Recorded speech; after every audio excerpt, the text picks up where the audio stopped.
I find that there are two breeds of archaeologists. Those are attracted to the more recent periods and those attracted to the extremely ancient periods. And you see that expressed in how funding is acquired. It's either for Roman antiquities, classical antiquities, or the money is directed into Africa to search for our earliest origins. Increasingly it's now being directed into other places like China and so forth, as we'll find out today, because there's this vacuum where we don't particularly understand what has been happening. So I'd like to carry on from where we were last week, and that was just at the threshold of Homo ergaster or Homo erectus, whatever you please to call it. It's entirely up to you, because there is no certainty in the nomenclature. For one person, Homo ergaster seems more appropriate. Another scholar would insist Homo erectus is a better term. You needn't worry about these things. They're constantly in a state of flux, and I suspect that one day genetics will be the ultimate arbiter in determining different species and so forth. So let's stick with the traditional term Homo erectus, and that's shorthand for Homo sapiens erectus. And as if you recall too, we talked about last week at Olduvai Gorge, the first tools that were discovered from the remotest antiquity being those found by Mary and Louis Leakey. And because they were tools, Homo habilis was subsumed into the Homo line. But now we know that 1 million years before that, we had Australopithecine gahi creating tools. And if that was the first that had been found, the Homo genus would have been even older. So you can see just how arbitrary these distinctions are in terms. Now, I'd like to situate you in time where we are, and I'm afraid this is a French map, but you can see the years and the names and so forth. So we've got the sites at Hadar, which are 2 to 2.6 million years old, with tools produced by Australopithecines. Turkana, which is another early site, and Olduvai Gorge is around here. Possibly Obadiah, 1.5 to 2 million years. Dmanisi, about 1.88 million years, which is a fortunately accurate determination because of the geological formations. We can date it much more precisely than others. But we have some very interesting sites that are now emerging in the Riwat Valley in Pakistan and Longgupu in China. And these are situating the expansion of what we assume is Homo erectus quite far east into Asia. But very recently as well, we have now been creeping into some very early dates in Spain, in the sites in the Grandolino called Atapuerca, that are potentially 1.4 to 1.5 million years old. And we're going to touch on those today. Can I get the... So I promised to summarize a little bit of what is occurring in Asia, because there have been a handful of very good monographs concerning this. Naturally, as China has opened up more, there's been a tremendous amount of research on early hominids in East Asia, and it's come up with some pretty startling results. But if you recall, we mentioned these Acheulean hand axes, these teardrop-shaped hand axes that we see in Africa from about 1.6 million years, 1.5 million years and later. And they don't vanish in Europe until about 40,000 years ago. This phenomenon is supposedly never seen in China. Or rather, should I say, it's never seen any further east than India. And this was called the Movius line. And you can see China is not included in this hand axe phenomenon. And that's been suggested to represent some sort of isolation of the population in Asia, that there's this rapid movement of Homo erectus eastward. They establish themselves in Asia, East Asia rather, and for whatever reason, their population becomes insular, possibly through isolation from the main body or growing population that's centered more in Eurasia. Maybe the Himalayas become a boundary that inhibits movement and so forth. So it's been suggested that that hand axe tradition never reaches into Asia. But I'll try to show you some of the rather interesting finds that also underscore how arbitrary our distinctions of hand axes and so forth can be. These are choppers from China. These are choppers from Longupo, for instance, and these are hand axes that you find from Africa at the same time. And you can see these are rather different types of tools. And certainly there is a great deal of chopper industries. And if you recall, these chopper industries were very similar to those that were produced 2.6 million years ago by Australopithecines.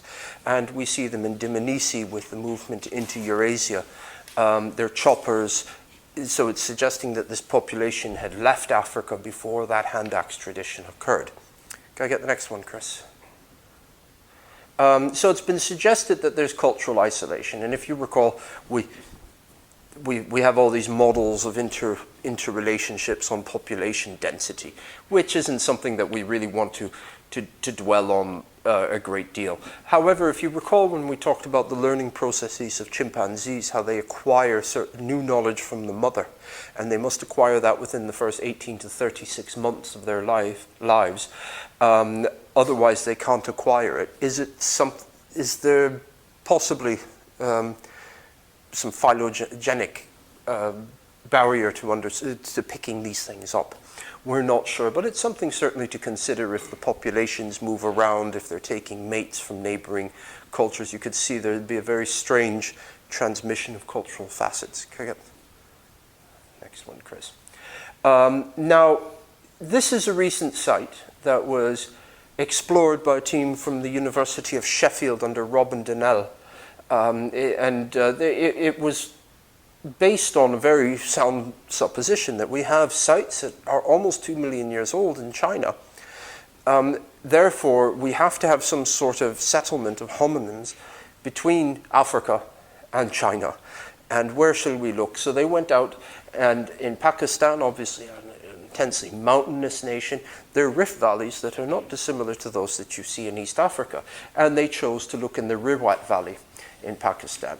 Now, there have been some dates where they suggest they're 2.4 million years old. That's probably too old, probably, but we shouldn't necessarily dismiss it entirely, because so far the earliest evidence of movement out with Africa is with Homo erectus, but it's just the absence of evidence currently. We may find out that other species had moved out of Africa, so we don't necessarily benefit by dismissing the dates because they don't fit in with our current framework. Unfortunately, unlike those in East Africa, we don't see the same faunal preservation that occurs there. So we have to just base our suppositions on a range of less than precise geological dates and the tool assemblages. Can I get the next, Chris? And this is what they have in the Riwat Valley. As you can see here, they're not terribly impressive things. They're just choppers, not dissimilar to what you see at Olduvai Gorge, or what they call the Omo industries or Mode 1 industries. There are a number of terms depending on what you intend to underscore or what you tend to emphasize in these studies. They're coarse and simple, but they're not dissimilar to the coarse and simple tools that you see in East Africa. So who made them? What made them? Well, again, Dmanisi is chopper-based industry. So it's probably Homo erectus, but we're not sure. Okay, let's carry on into the Orient. They lived in caves in the Orient, incidentally. They lived in caves everywhere. If you read the old books on the Paleolithic, the reason there's such a terrible bias towards caves is because the preservation there is quite good. They're usually calcareous environments, and archaeologists constantly focused on caves. So there's an overrepresentation of settlement in caves, and it's no different in Asia, where, of course, the first flourish of activity concerning early man was done by European colonial archaeologists. So they just repeated what they had been doing in France and Germany and Italy and so forth, and they returned to caves, with the exception of Trinil and Mojokerto, which is the Java Man site, where they were found in quarries. And the bones came up, they could not be ignored. But you might remember Zakutian, also called Chukutian, that's Peking Man. Years ago, the bones have since vanished. It was a very important discovery in the 30s. But of course, under Japanese occupation, destruction, and so forth, we have no idea where it went. Lantian's another interesting site, and then there's Longupo that we have. Some of them, we've got number of them are older than 1 million years now, and some of them probably reach back to 1.7 million years. And quite interesting in this is in northern China, pushing up towards the Siberian border, there's a fossil lake called Nihan Lake that's recently been discovered, and those dates are coming back to about 1617 million years ago. Chinese were going to do extensive quarrying, and they found this information. Okay. Now, here are a number of the salient sites that are being discussed. There was a question last week about how the hominids could have made it. You notice I'll use hominid, homonym interchangeably. I think homonym is preferred nowadays, but I find it more awkward because in my day, hominid was preferred. They mean the same thing. But there was this question about the homonym distribution into the Indonesian islands and how that could happen. And if we reduce the sea level by in the order of 120 to 150 meters, and there's of course controversy about earlier glacial periods, how far the sea level fell, that's the extent of the land that is exposed. So you can see Borneo, Sumatra, Java, and so forth are all part of a promontory that extends out into the South Pacific facing Australia. Whereas Australia is separated from the Asiatic landmass by very, very deep sea trench. And that's why probably we don't see any early hominid movement into Australia. That doesn't happen until we see modern humans occurring 50, 60,000 years ago. So some of the Chinese scholars, they've argued that the sites have, like Longupo, are possibly 1.9 million years old. Some have said it's over 2 million years, and this represents the uncertainties in the geological dating, particularly with the methods that are applicable to these older deposits. But there's also a problem of contamination in these caves, and contamination from all sorts of things, from groundwater percolating through and changes in isotopes and so forth. Lots of headaches if you're studying this period. So if it is extremely old, the Chinese have suggested that it could be Homo habilis or another species altogether. We're not sure, is the honest answer. Certainly we see peculiarities in the teeth of some of these species that are occurring in China, but if we're looking at a relatively isolated population that's maybe isolated in the order of 100 to 200,000 years, you would expect all sorts of oddities in development, especially with dentition and so forth. The current evidence, certainly we can't dismiss that they're almost 2 million years old, these sites, or at least some of them in China. Okay. And this is Longupo, where they've look at the depths to which they've excavated here. And then they've gridded it out, of course, and they're looking for co-occurrences with the fossils, stone artifacts, and so on. It's a profoundly important site because of the early dates, and the tools are certainly incontestable indications of presence, somewhere between 1.5 and 2 million years ago. If we say 1.7 million years ago, that would be a pretty conservative mean in there. Again, the Chinese have suggested that some of the strange attributes of the skeletons might justify the use of a different species designation. Well, they have a point. If we're going to split hairs about fragments of bone in Africa, the Chinese certainly should be allowed to split hairs about fragments of bone in China. But whether we get anything out of this is another question altogether. And here are these strange teeth that you see. It's a fragmentary bit of evidence, but we have teeth, and teeth tend to survive better because the denser the bone, the harder it is, the better it will survive and fossilize in there. They're small teeth, very small, and they show similarities with extinct Asian apes. And you might have heard of some of these Asian apes that they've discovered.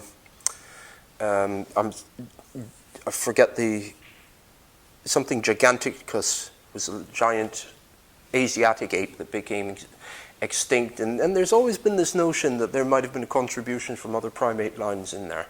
But who knows? Is there convergence in evolution? It's a possibility. We certainly don't know enough about genetics to dismiss that. But broadly speaking, it has some differences from the African Homo erectus and the early Eurasian Homo erectus, but it has a lot of commonalities too. Yeah. And these are the tools they produced. Again, these choppers and little pebbles that they've used to smash and crush things out there. They've been cutting bamboo with some of them, which leaves an extremely distinctive residue on it. Okay. Now let's hop on down to Sangarin in Java, which is one of the earliest hominid sites outside of Eurasia that's ever been discovered. It was initially considered that it was about 700,000 years old in, I believe, the 1930s. It was Dubois, I think, who did this excavation. First excavated Königswald, and then they came out and they did more. But now with all sorts of new techniques, we can push this back to about 1.6 million years ago. It's got very archaic features. You see the sloping feature. How they found it in Java, I have no idea, because it's a jungle environment, but it was done by quarrying and somebody actually spotted it. So certainly we have that broad framework of at least over 1.5 million years ago, all of East Asia seems to be taken in with settlement. Here's the one in the Niwahan Basin, and this is from Nature. It's one of the most recent ones. And this is pushing up to what they have dates of 1.66 million years. And the reason this can be done accurately is because it's in lake deposits in here. And they're able to correlate it with volcanic ashes and so forth, because as you can see where it's stuck, it's rather, well, it's near Mongolia, isn't it, I suppose, that area. And it continued to be occupied until 1.32 million years ago, so it provides a unique sequence of occupation in there. And here's another site that is nearby, and I won't even try to pronounce that, Hao Changliang. I'm not sure what you call that, and you can see this cluster that the Chinese have been working on. And they've provided all sorts of interesting interesting evidence, climatic, environmental, and for human evolution. Unfortunately for some of these, you only get 2 pages in Nature, and we're just waiting for more detail to come out. Because they're lacustrine lake deposits, the preservation is quite good, and we can see that the tools were used to butcher animals. You can see again here, choppers and so forth. You have gazelle, rhinoceros, mastodons, deer, horse. The big question is whether they were hunted or whether they were scavenged. Obviously, these sorts of tools are insufficient to kill a mastodont, as you might imagine. Something the size of a woolly mammoth. You're not going to penetrate its skin by running up and hitting it with a chopper. It would be impossible. But on the other hand, we're missing evidence of wood, bone, and so forth they could have potentially been fashioned into quite lethal weapons. However, this debate is raged in many places in the world. How did they kill these big animals? In later periods, we can assume that there's group hunting where you do an ambush, you hit them enough times, they lose blood, you pursue them, and while they're losing blood, they ultimately die or you finish them off. It's been suggested at these points that they've been finding animals that have died in lakes, lake edge and so forth, and the hominins are butchering them they're scavenging them, butchering the pieces, taking them away just as wolves and crows and so forth would scavenge on the corpse. More of the Chinese evidence, more of these scrapers. Some of these dates are pushed at 1.7 million years, but it's possible that it's much younger, but it's the faunal remains that are interesting. So I'm going to run through some of this. And here's Gongwangling in China. This is a bit later on, and we'll see how this by this point in Europe, we've got quite a lot of evidence. If it's about 750,000 years ago, we're certainly pushing at the time the first settlement in the British Isles is occurring, or the first known. So again, where you have these maxillary molars and so forth, we just don't necessarily know what it means. But bear in mind that things can go rather differently in Asia because of the isolation, assuming there is isolation. And here the fossil remains. You can see we have portions of the face and so forth that we're able to say something sensible about cranial size. Incidentally, you see there are the fossils, PA. They all have these specific names. And if you want to type them in on the internet, you can read all their metrics and their weights and all sorts of things. You wouldn't believe how many dissertations are written on such isolated bone fragments. Now, so here's this, where we think that that's our wandering ancestor. This is the one that decides one day to get up and get out of Africa for whatever strange reason. It may not be the only one. It may be even earlier, but so far the best evidence is it's Homo ergaster or / call it Homo erectus. As you can see here, we already have a very loaded bit of terminology suggesting that it evolves out of this. And it's been suggested in Spain that the earliest hominids are a different form of Homo ergaster called Homo antecessor.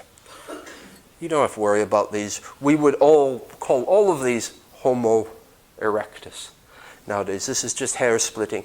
So where those in Africa talking about early forms, they want ergaster.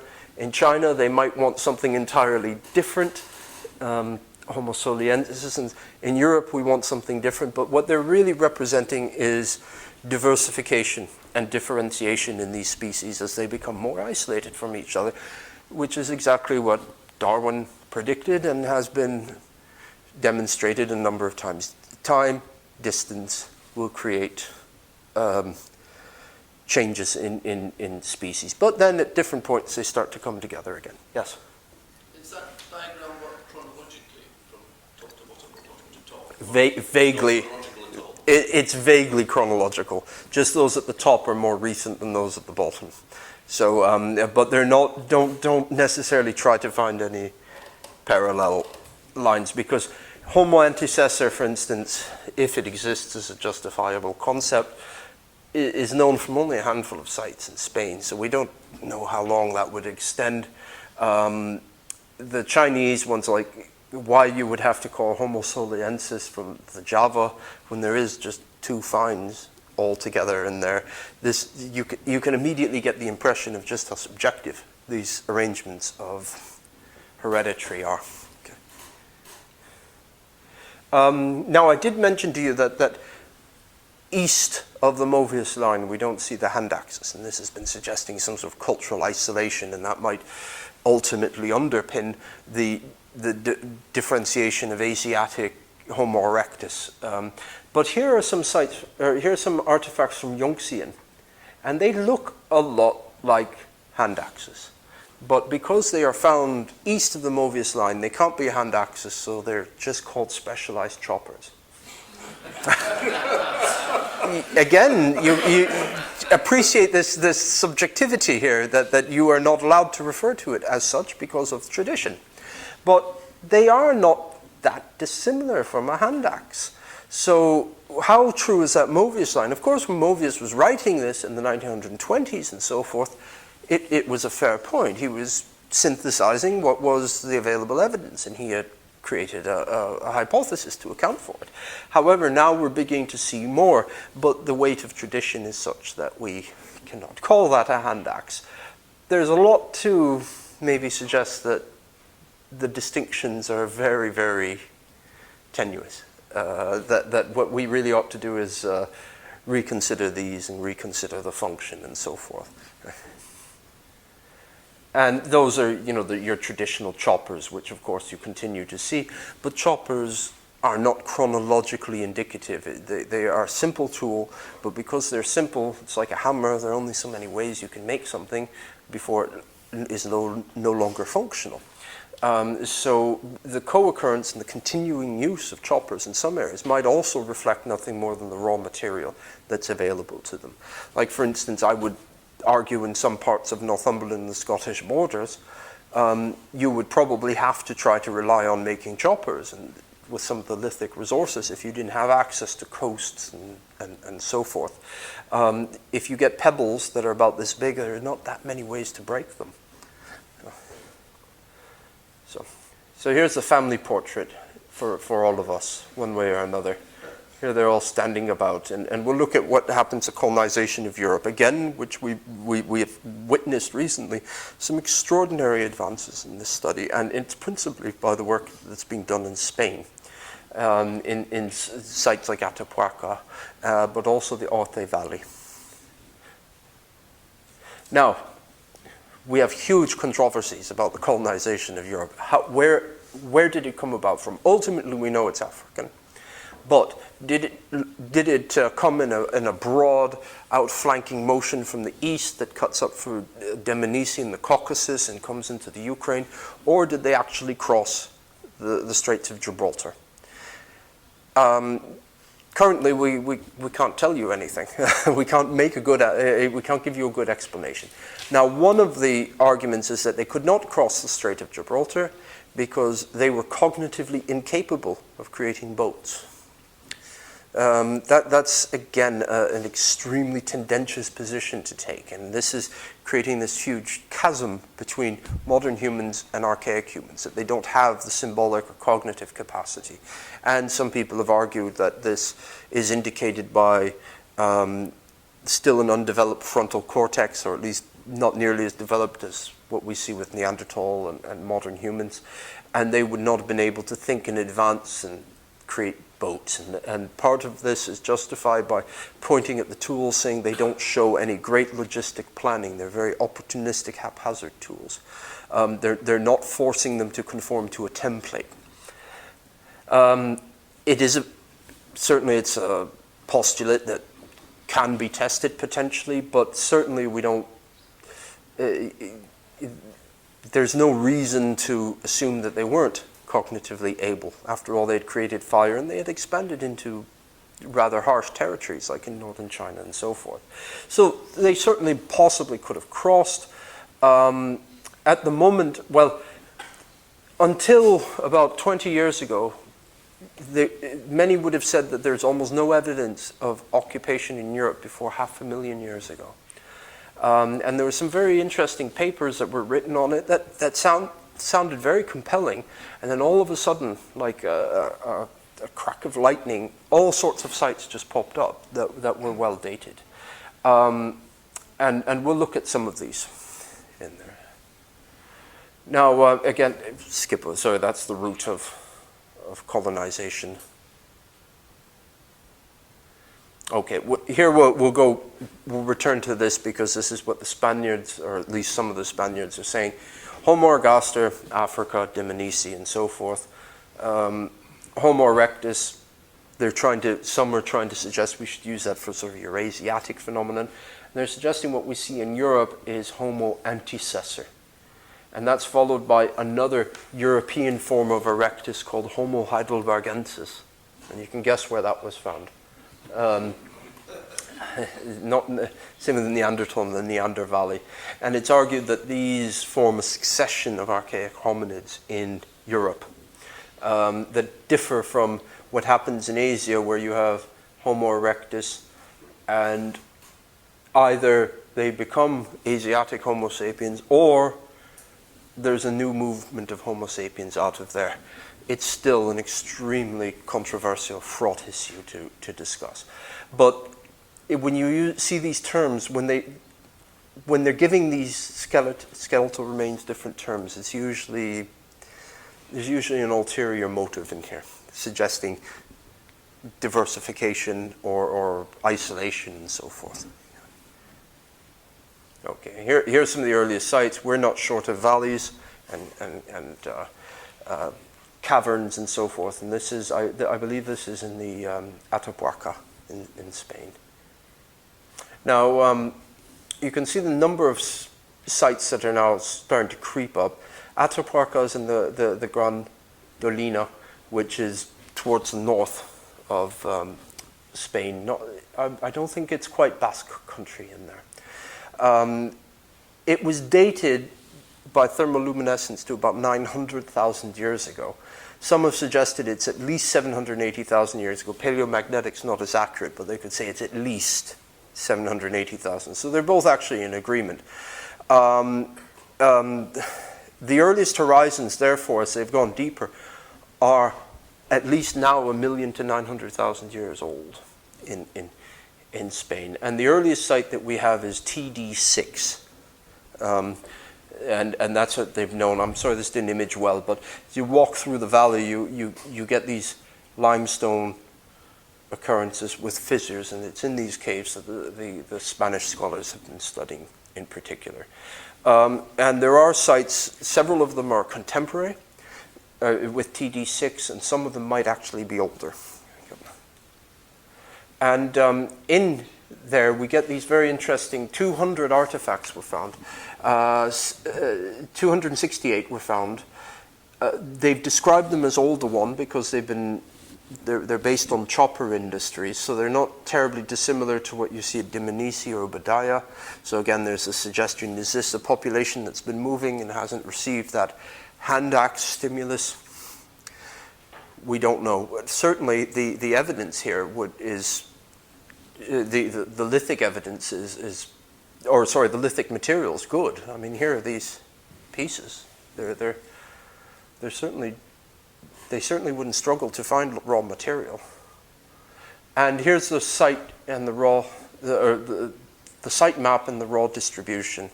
They're using quartzite flint, Cretaceous flint. There's limestone and sandstones that they've used in different kinds. So they're actually selecting material, which doesn't quite agree with this idea of that they're submorons that can't build a boat and cross the Straits of Gibraltar.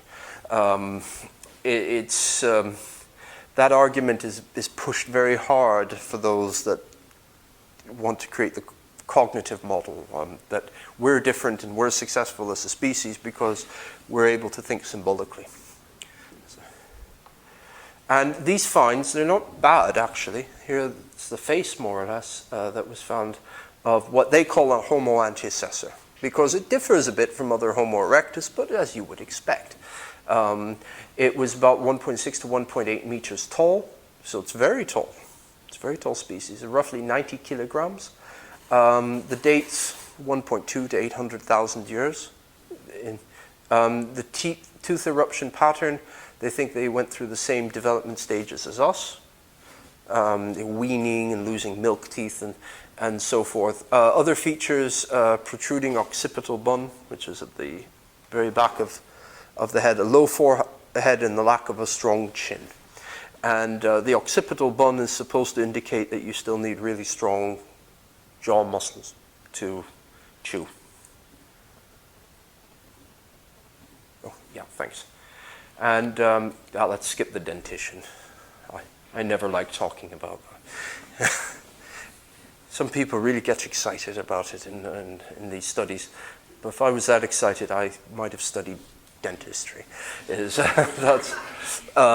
Now, many animals were found on the oldest sites of Atapuerca. And again, the limestone caves helped preserve a great deal. Then you can see the preservation. And do consider that is in the order of 1.2 million years old, these bones. It's quite remarkable in there.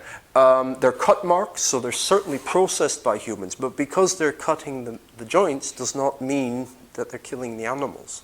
And again, this same problem exists in there. There's a lack of carnivore tooth marks, which is suggesting that humans made the incisions and they got to it before other animals could scavenge it.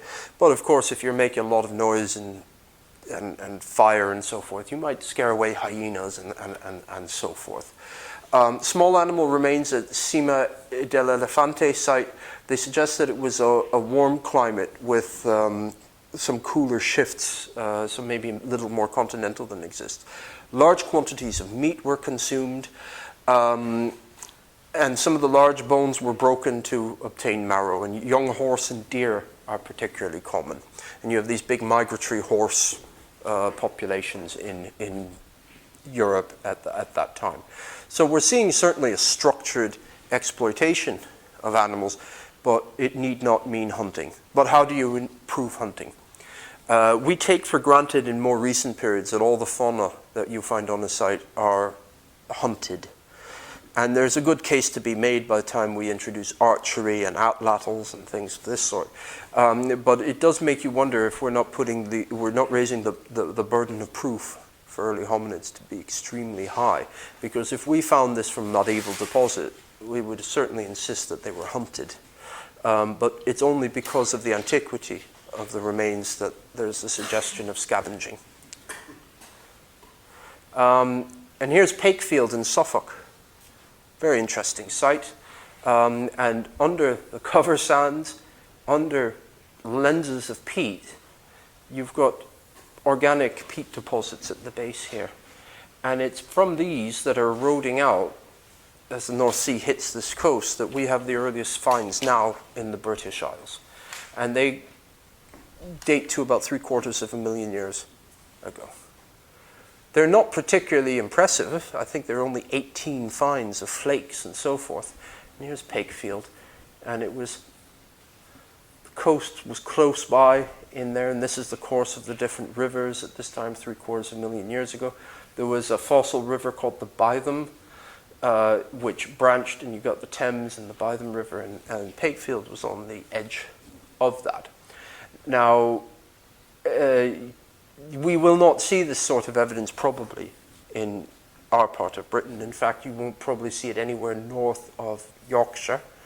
And the principal reason is the last glaciation took the ice, the maximum extent was here. So this was ice-free at the time. And because of the ice not reaching in subsequent periods that far south, those deposits survive. Whereas for us, we have experienced 7 episodes of glacial advance and recession, major episodes, and possibly many more minor episodes. So the weight, if you think of what we had above us here, we had about 1 kilometer of ice above us lying on the surface. It was moving very slowly. And think of the weight of 1 kilometer of ice. It just chewed up everything, all the soft deposits. So we don't get this opportunity. By and large. It's not to say it's impossible, because recently in Finland they've discovered a cave with Neanderthal tools. But the cave was covered rather than collapsed. And in Denmark at a site called Hollerup, which is in central Jutland, they would take a geological core and they found some fallow deer bones that were split for marrow, which are probably 70,000 years old. And again, it was just this accident of the ice sliding over the lake and sealing it rather than that. But those are extraordinarily rare. So even though when we discuss the British Isles and the earliest settlement, everything will be displaced more or less to the south, it's not to imply that this same settlement was not present here. It's just the geological history of our region will prevent us probably from finding it. And these are the finds from Pakefield. Not terribly impressive at all, but they're found in a clearly sealed sequence. And I heard a rumor from someone at English Heritage that they're looking at another site that might be 1 million years old, not far from it. Again, looking at the same bands as they go down in there. So even though these tools don't really, tools, they're just waste from the production of the tools. And you can see 5 centimeters, something in the order of this, just ordinary waste. So it's not the intrinsic value of these specimens that have been recovered, but it's the date and the age. That's the important thing. Hopping now down to Italy, where we have some potentially quite early sites based on choppers, by and large what we think are choppers. I'm sorry this didn't image terribly well. Monte Poggiolo in Italy. There are a number of very important sites in Italy, and unfortunately the geological structure and the dating doesn't always allow us to approximate its date with very much accuracy. So let's look at the earliest sites in Europe in a little more detail. So the colonization of Europe we put between 1.4 and 1.2 million years. There's some isolated candidates. They're the order of 1.56 million years. Les Aignan, Les Sebes, near Montpellier, in France is one of them. We're hesitant to accept the very, very early dates, but we shouldn't be entirely dismissive. Of course, when you want to claim the earliest dates, you always have to satisfy a higher burden of proof than anybody else. And there are questions of the geological integrity of some of those deposits near Montpellier, but certainly it's not far out of the realm. So we're bringing Europe not too far out of line with the rest of Asia and Africa and so on. And here are some of the sites, 1.8 million years. Hunmal, which I think it's Iraq still here. 1.6 to 1.2, Dmanisi, certainly the oldest. Piron Nord in Italy, possibly one of the oldest, but certainly one of the oldest, possibly extremely old. Cima de Elefante, that's up at the sites at Atapuerca. And here's Barranco Leon in the Orce Valley that we've got in Spain. Again, you will notice that there's a tremendous Mediterranean bias in the distribution, but that again is explained by the advance of glaciers, because as much as we have glaciers in the British Isles, they're over all of Scandinavia. At different points they encompass Berlin, and then you also have the Alpine glaciers. And all of these, of course, will destroy evidence if the settlement was there at the time. So just to situate yourself in time, about 1.9 million years, let's say 2 million years, there's some sort of movement that starts to creep out of Africa. We don't know if it comes this way or this way. They're in Dmanisi, they're in East Asia. So presumably there are some intervening sites here that we haven't found. Riwat Valley may have been one of them. We don't see until about 1.6 million years ago the developed Acheulean, lower Acheulean, which is hand axe traditions. So these early sites are all quite interestingly devoid of hand axes. So whatever innovation that was coming, technological innovation or that it's emerging out of Africa, hasn't reached them. So this is pre 1.6 million years. Okay, so here's our French site, which is potentially the oldest one we have in Europe, Les Aignan-les-Sebes, near Montpellier. It's an extraordinary new discovery if the dates are reliable. And here we've got problems in the depth, the gravel terraces where the remains were found. The occupation horizon sealed beneath a lava flow, and all of our dates hinges on the validity of the dates concerning the lava flow in there. And the fauna in the collection, it's 20 chopper implements. The fauna too, remember their horizons, as much as humans are migrating, or hominids are migrating out of Africa, other animals are moving around, and we can determine different horizons. One of the most significant faunal horizons for dating things is, oddly enough, a vole, a specific form of vole. If it's absent, it's really old. If it's present, it's post 500,000 years. So it's things like that they look for in there. But certainly what we find is perfectly consistent with the dates. So it shouldn't be dismissed entirely, but there's still some uncertainty. But again, 1.5, 1.6 million years, it gives them 280,000 years to get from Dmanisi to France. And I think that's enough time. If we did that on our hands and knees, we'd achieve it. And here are the choppers again.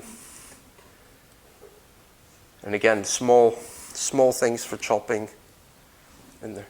Incidentally, when I say faunal remains in some of this, what they look for are microfauna. And they're looking for things that you are not necessarily hunting, but will incorporate itself into your waste deposits.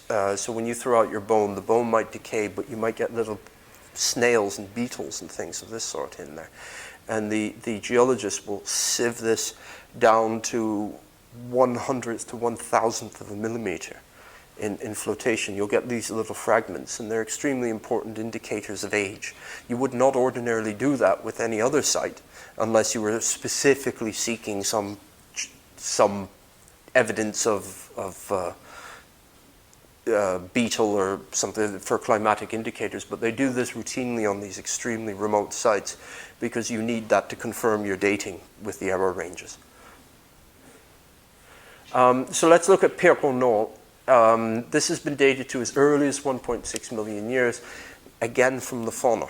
So this all depends on how accurate our models of faunal movement and colonization in Europe at this point are. And as much as we are experiencing upheavals with early hominin studies, so are those studying the movement of animals. Because as you might imagine, it's hard to find evidence of some of these animals because you might get marine cores, you'll have marine species in there, but you might not have deep water marine, you might have only shallow water, so on and so forth. There are all sorts of biases and distribution in there.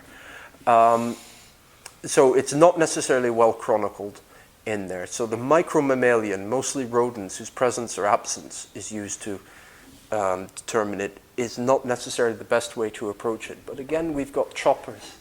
And again, this is strongly suggestive of the tremendous antiquity of this site. And certainly we would expect Italy having old sites in there. So it's likely that the sites of extreme antiquity, it must be more than 700,000 years, certainly. But it doesn't necessarily have to be 1.6 million years old. This is the cave that's collapsed, incidentally. And I'd love to find out how you identify collapsed caves and do excavations, because there are a couple along the Tweed and the Whitadder where they've had beaker burials and so forth in the 19th century. But I don't know how you find them when they've collapsed. I've been told geophysical survey can maybe pick up the holes in there. But again, if you've got layers collapsing, I mean, look at that. That's barely anything to creep into. They found the fauna in there, but they don't necessarily, other animals go into caves to live and to die. So it doesn't necessarily have anything to do with humans, and the absence of any cut marks more or less confirms that. So here, let's move into where we have some very good evidence, and here is one that we can't dismiss at all. There's no question. This is Othe in southern Spain. I think, is that Mallorca? Can't quite see. Pardon me? Almeria, yes. So it's on the south coast. So I believe it's a 2-hour drive if you holiday on the south coast, up in the Othe Mountains, and you can see it's a rift valley, and the rivers run that way through, and there are a couple of lakes in here. These represent the different sites that were found about Lakbara, and this shows how you can view the landscape in there. And these date to about 1.4 million years. And so they're some of the earliest dates that we have in Europe. 121 lithic finds were made, broadly contemporary with Atapuerca. So certainly with the good dates at Atapuerca, the good dates coming at Othe, they've done lots of very good studies in here. It consists entirely of cores and flakes. So again, we're missing any of the Acheulean hand axes, suggesting some substantial antiquity. Statistically speaking, it's probably the oldest site in Europe, excluding Eurasiatic sites like Dmanisi and so forth. And because we're very interested in how our ancestors think, what they've done is they've refitted the tools, all the waste from the tools, they've pieced it together to see the logic of the reduction sequence, and that's how you see it. And it's a chopper industry. 5 centimeters, so they're not very big. Again, about this big, used for butchery and for scraping and so forth. There's a symmetry in proportion, and this is part of this argument. Are they developing a frontal lobe? So there's symmetry and a sense of symmetry. It sounds feasible, but we don't know. Is it, like for instance, we can localize certain activities in the brain now, especially with MRI scanning, where we say, well, all higher cognitive activity or senses of symmetry are localized in the frontal lobes. Well, that may be true, but we've also seen people that have had severe head injuries where one part of the brain is so damaged it can't function, and then another part will take over that function. So we've got to be very, very wary about by transposing what we know about brain function into the past that way. And here's the distribution again of flint artifacts with faunal remains. And it looks like people are sitting around with a joint from a hippopotamus and they're butchering it. And then they're taking it away. You can see they're making the tools right around it and they're dropping them. What does this mean? Well, do they have enough raw material that they do it as and when it's necessary and just throw it down? Or is it just a cultural tradition? We don't know. Fortunately, and this is one of the reasons that we can study these sites at Atapuerca and Barranco Leon so well, is because in those lakes we've got these lovely bands of sediment that can be dated. And they give these fluvial members, green units, and so forth. Don't need to know all that, but you can see where we've got well before there's any human or hominid activity in Europe, and we can follow the dates through the course, so we can see if there's any inconsistency that might have violated the integrity of the sequence. And there wasn't. So when we got up to the first carbonic unit, it's above that we pick up the hominin remains and the tools and the fossils, and it's pretty confidently situated about 1.4 million years ago. Here's another one nearby, Fuente Nueva 3. Sorry, it doesn't image well. Again, I'm pinching these from PDFs because they're not creeping out of into press early enough. Possibly slightly later than Barranco Leon, so 1.2 million years. And I say slightly later, that's 200,000 years. 1.4 to 1.2 million years. So let's not lose sight of the tremendous scale of these. Again, it consists entirely of choppers and flakes that were struck. They're extinct species of horse and deer, and they're cut marks and so forth. But there's no evidence, again, of fracturing that is indicative of hunting, that you've driven a spear point into an animal and you've punctured, for instance, the scapula and something of the sort. Nor are they throwing spears or anything like that. So again, there's the suggestion they're living by the lake because it's easy to scavenge animals by the lake. But again, you use your common sense in this, that are we asking too much of the evidence right now? We may be. Archaeologists make it a virtue of this parsimonious interpretation, especially with Stone Age studies. And there's a difference between seeking Occam's razor and then asking for evidence that you cannot possibly fulfill on most of these sites. So it's one of these constant things. But then again, if you've always criticized sites, 9 times out of 10 you'll be right, but you will be wrong sometimes as well.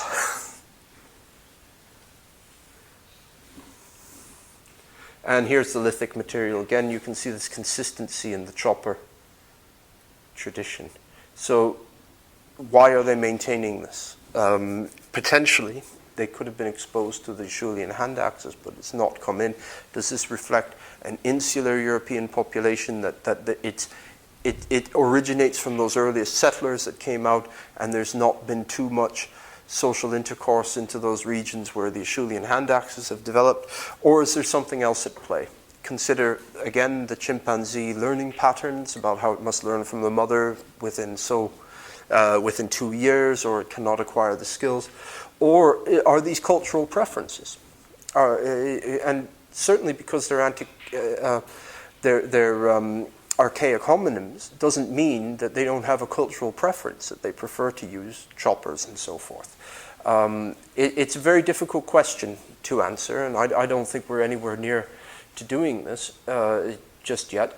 But there are a handful of other things to consider. Certainly, we've got people living very far north in China.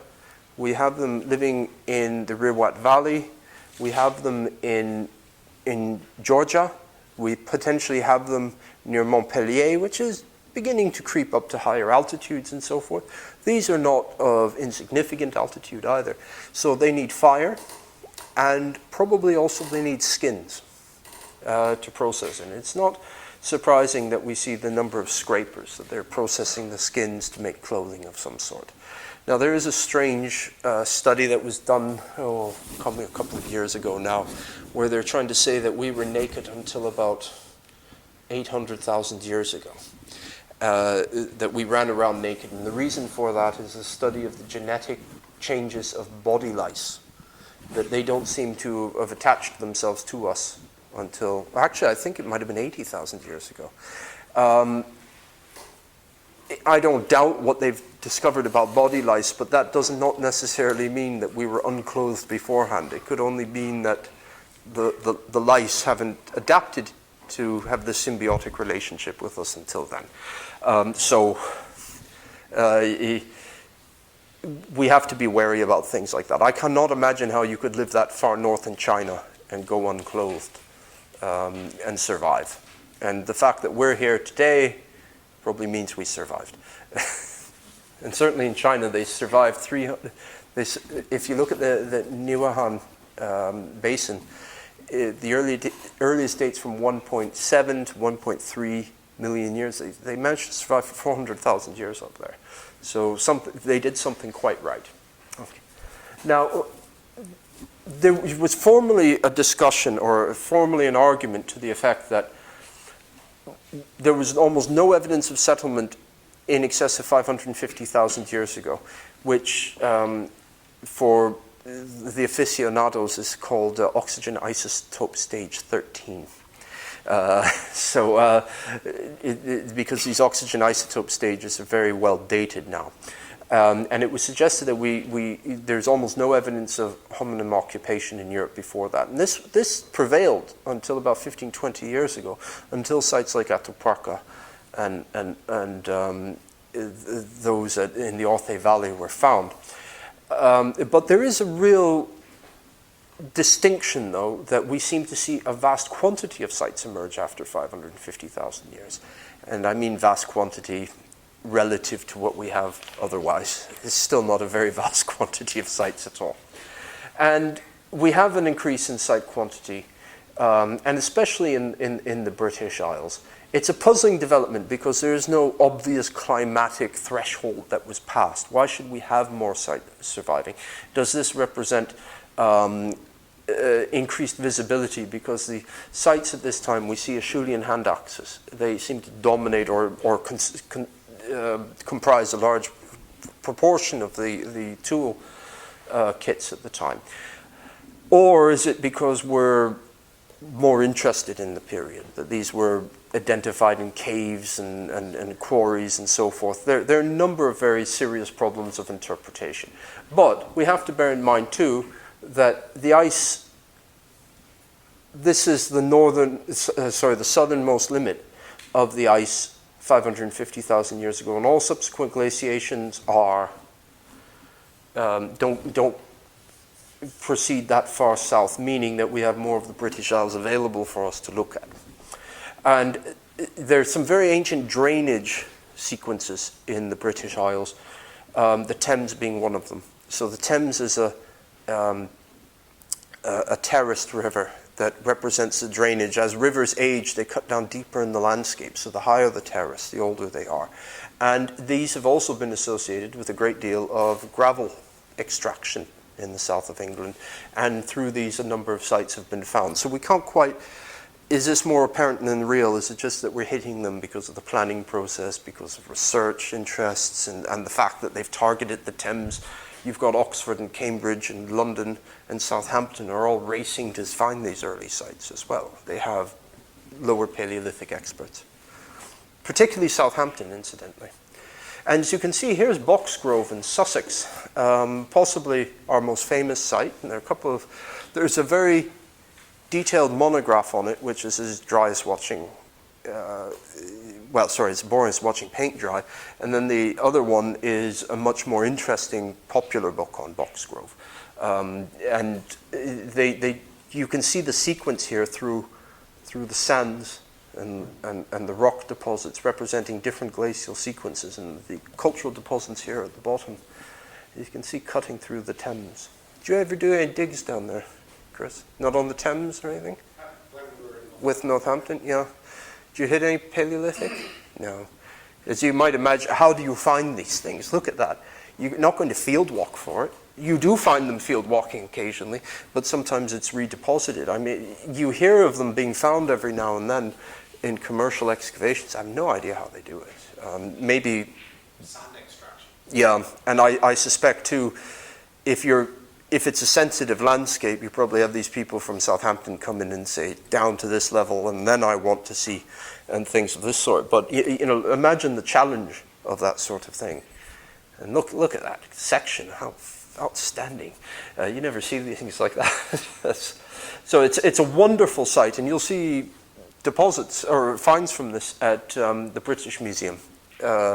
They've got the hand axe from Boxgrove and so forth. And we have a Homo erectus, although some people will call him Heidelbergensis. Doesn't matter what you call him. We should call him Homo Boxgrovius or something of this sort. It's perfectly within the tradition, I'll tell you. Whoever finds it first gets to name it all. That's how it used to work. It still does, actually. I think with natural elements, they get to do that as well. There's a lot of good faunal evidence because you've got this calcareous, this chalky background, which creates a more base chemical environment, and organics material survives in there. And then, of course, there's the high water table in there. And fish were recovered, which is absolutely extraordinary. This was done by the University College London, I think. And they still do occasional studies nearby, but I think the main body of the research has been done. And we have remains in there.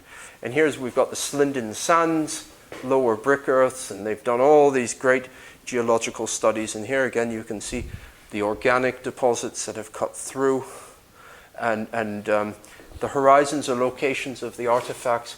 They've been able to look at these sands and get good dates from them. So we're very happy that we're sitting at about 550,000 years. And this is the sort of thing that you have. It's wonderful because that mess of lithics, there's the hand axe, and when they put it together, that's all the waste, and that chasm is this. You can put it all back together. And it's been suggested that these were produced to almost aesthetic standards, that they were beautiful and they were scarcely used at all.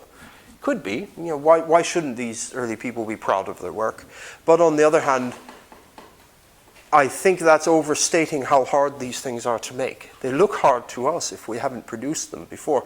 But if you watch some of these flint knappers, they can do that in about 15 minutes as well. But this is very interesting, though. They sat there and they produced a tool to butcher those animals. And you have the animal remains where they've taken the block of flint, sat down, made their tool, butchered it, thrown them both away and took the meat away. And all we have is the bone remains. Now this is like a nightmarish jigsaw puzzle to piece that together. And you wouldn't ordinarily not be able to do that. That was sealed in that high level. So imagine if plows got to it, you couldn't do it.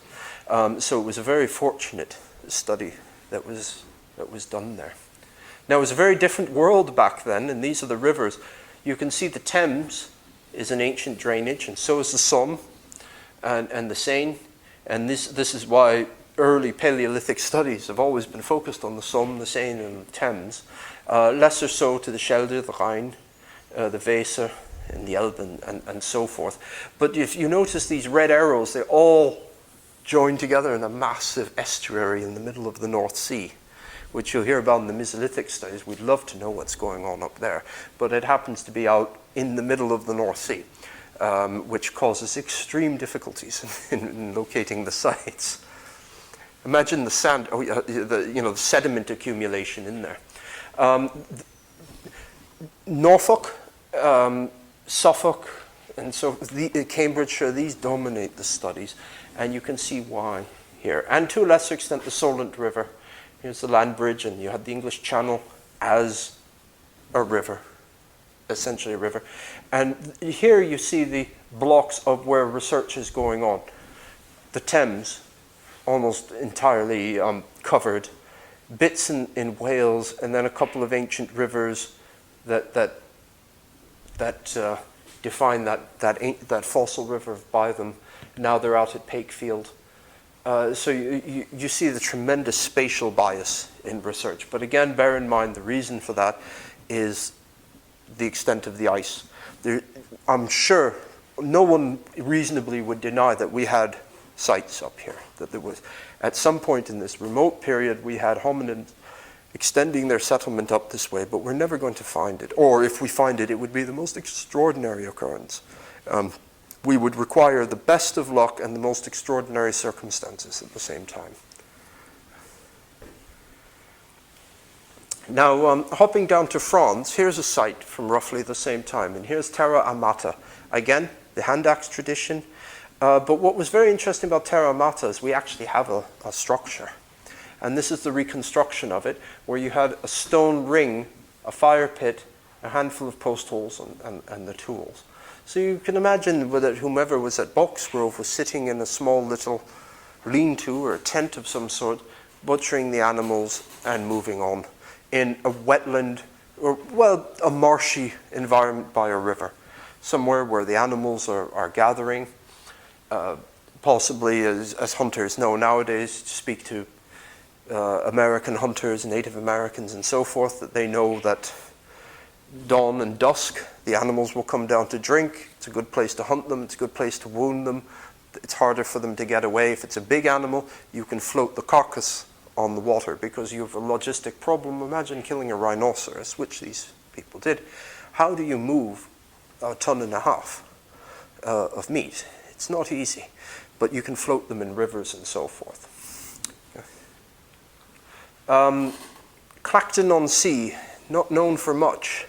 But it is known for what was once the oldest spear in the world, and here it is. And I believe it was made in yew, and it was fire hardened on the tip. You can still see some of the scorching in there. And it used to be named, again, this was gravel wet deposits from a fossil lake that was draining into the fossil river draining into the North Sea. And there was also some stone tools, which they used to call the Clactonian industry. And they said it was a chopper industry that was distinct. But now on recent studies, I think here it is. On recent studies, what these are is the waste from producing the hand axes, where the hand axes are not there anymore.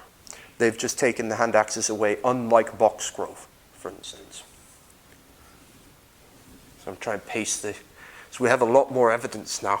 And with the greatest reluctance, I resisted dwelling on this for about an hour, because this gets into my research interests as we go into the upper Paleolithic in there. And again, we're trying to cover 2 million years in an hour and a half. I didn't want to show you the usual cave paintings, which I'm sure all of you have seen. They're wonderful. The Neanderthal issues about whether they were cognitively the same as us, whether we interbred and so forth. There are a number of genetic studies, and they're wonderful subjects to address. I'm moving this ahead to about 15,000 years ago, that the glacial ice had begun to recede. Britain had experienced the last glacial maximum, where the ice had reached as far south as the Humber, and then it went down diagonally in a southwest fashion to South Wales. And this was the only non-exposed part. But all of northern Europe had been abandoned at this time by the maximum extent of the glaciers. And population had retreated into enclaves, which they call late glacial refugia. When the climate deteriorates, the plants contract. With the plants contracting, animals contract, and humans, as one of the animals, we follow it down. And these more clement locations, situated at roughly the same latitude, if we go from Spain and we cut right across to the Black Sea, this is where we think they are. Now, as the ice begins to melt, and this is a very rapid reheating of the environment, the late glacial is full of peaks and troughs in temperature. Population begins to expand from these refugia. And these are some of the cave painters called the Magdalenian industry. All right. Now, this is represented by the white dots. And then they stop on the North European plain at about 14,000 years ago. And something happens where they diversify into what we call the shouldered point technocomplex, which in Britain is called the Creswellian, on the continent it's called the Hamburgian. And you can see that. They're essentially the same thing, except when those concepts were first coined, or those terms were first coined, they didn't realize the North Sea was largely dry land, so it was suggested that there were parallel developments. But we now know that they probably come from the same stock of migrants that are moving northward. And then, again, very suddenly, we have settlement in Britain, we have settlement in northern Germany and South Scandinavia, and sometimes quite close to the edge of the glaciers. And this brings us actually right up to Northumberland, because for many years we assumed that we never find settlement very much further north than Yorkshire. And you can see all those black dots represent the Creswell Crags, which are situated roughly, well, almost right at the boundary between Nottinghamshire, amongst Nottinghamshire, Derbyshire, and Yorkshire. And there's a museum there, Creswell Crags. It's very worthwhile visiting. Lovely caves and so on. There was this belief that you would not see settlement further north because it was just too cold up here. We were too close to the glaciers. But now we've realized that glaciers did not just recede back 10 meters every year like we see in the Alps and so forth. What happened in the late glacial is that vast areas of ice died. The temperature just rose and the ice was isolated, and they died in isolated blocks in the landscape. So certainly our region was not too cold to settle. Now, we've always suspected this because we've got sites in Denmark and Sweden. I know you... Yeah. Here, right up here, Lake Finjasjön, we've got sites from it. Recently, we're picking up stuff in Norway. But most excitingly is we've got stuff out at Hauburn near Biggar. Can I get the next one? Chris? Oh, sorry. Which we'll get to in a moment. All right. I thought it was the next slide. What happens about 14,000 years is we see a transformation of that Magdalenian where they're making a different kind of tool. Now, don't think of them as different people. We use tools as emblems, again, like species. Time and distance will separate people. They're not interacting as much. They're not going to copy things of their neighbors as much.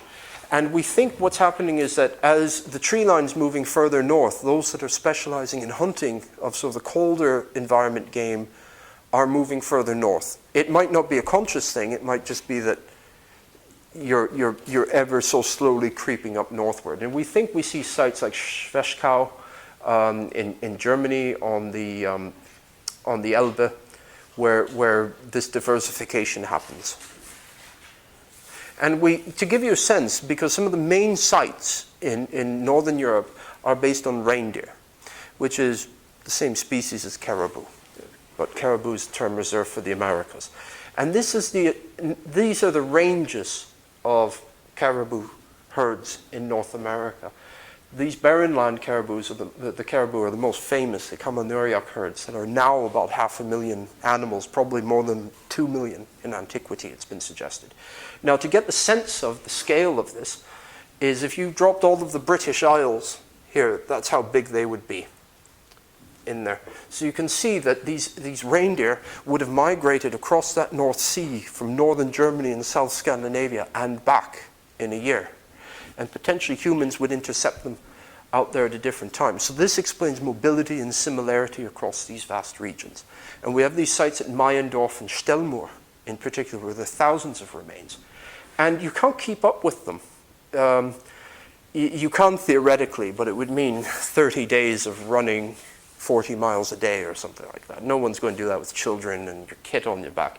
The best way to hunt them is to let them get up into the tundra to feed in the autumn. They fatten up, they feed in the summer, they fatten up in the autumn, they begin to return back to the tree line. And they begin to congregate into these massive herds as they return. And you ambush them when they cross rivers and lakes. And here are them crossing. They're pretty things, but they're fundamentally very stupid. It's very easy to kill them. They have this notion like a 10-yard safety zone.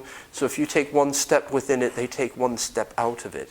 And their logic for survival, if you can attribute logic to nature and so forth, is that there's so many of them that you end up killing the weakest, the oldest, the most stupid, and it strengthens the herd. So you're just one as a human amongst wolves, foxes, and whatever else is hunting them.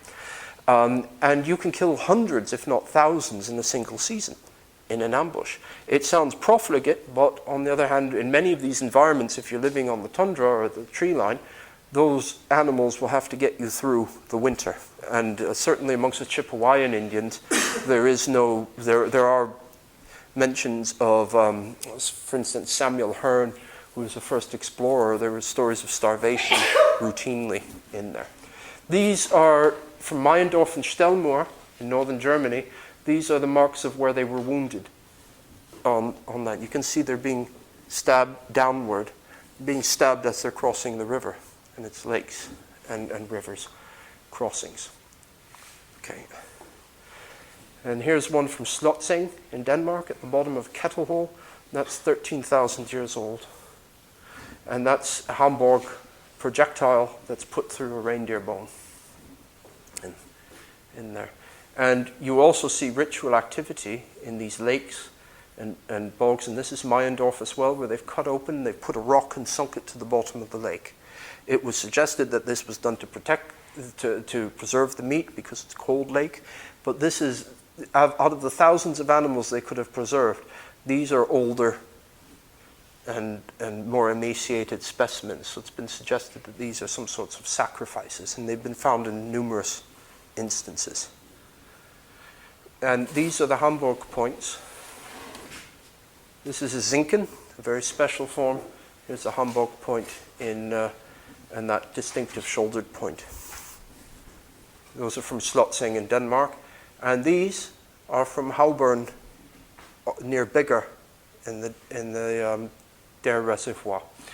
And these have now come in, the dates, they're comparable to Hevelte points, which is a phase of the Hamburg in northern Germany and southern Scandinavia. So they're different from Creswellian points. So we can almost postulate a movement across the North Sea, some participation. And by implication, that's us as well. They haven't been found in Northumberland yet. But without the frame of reference that makes this acceptable, it's possible that they're sitting in collections and they haven't been identified. There was a friend of mine, Torben Berlin, up in Stirling. He's another Dane, and he's done lots of work on this in Holland and Germany, and he was the one who identified what they had. Because, again, it was beyond the frame of reference for Scottish archaeologists at the time. Now we're beginning to realize that we do have these things. And the first late glacial point, a tanged point, that was made in Scotland was actually made in the early 50s. And it was re-identified about 8 years ago. It was identified properly. It was sitting in the museum.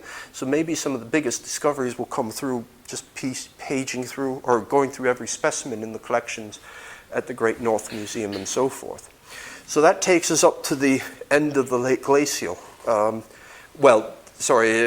still a touch more of the late glacial, but I'll spare you this because this is quite exciting stuff. I mean, as the crow flies, we're about 30, 40 miles away, I would think. And we presume they're following the rivers. The rivers are a good way. They need water. The herds are potentially following them. So anywhere that there are these pinch points where you could ambush them, we should be looking in these locations. We have a lot of opportunity to do that, but this is extremely recent. This is no more than about 5 years since we've recognized this, that we have them. And then, interestingly enough, Hauburn has 18 points. It's one of the richest sites in Northern Europe. And we don't know anything about the basis of it yet, and they're going to continue to do excavations. But if there's one, there's got to be more. And we presume there should be quite a lot here in Northumberland. But again, we may already have it, and we just don't know. So is there any other?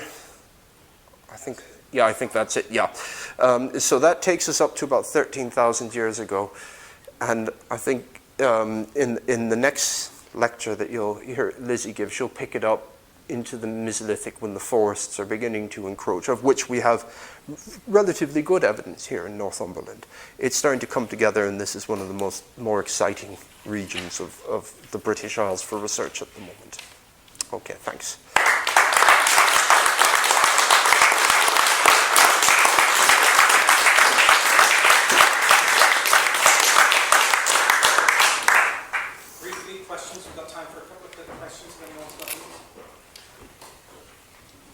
Yes. You're saying towards the beginning of the thing, we don't know whether they were able to cross the Straits of Gibraltar, their cognitive wherewithal to make boats and things.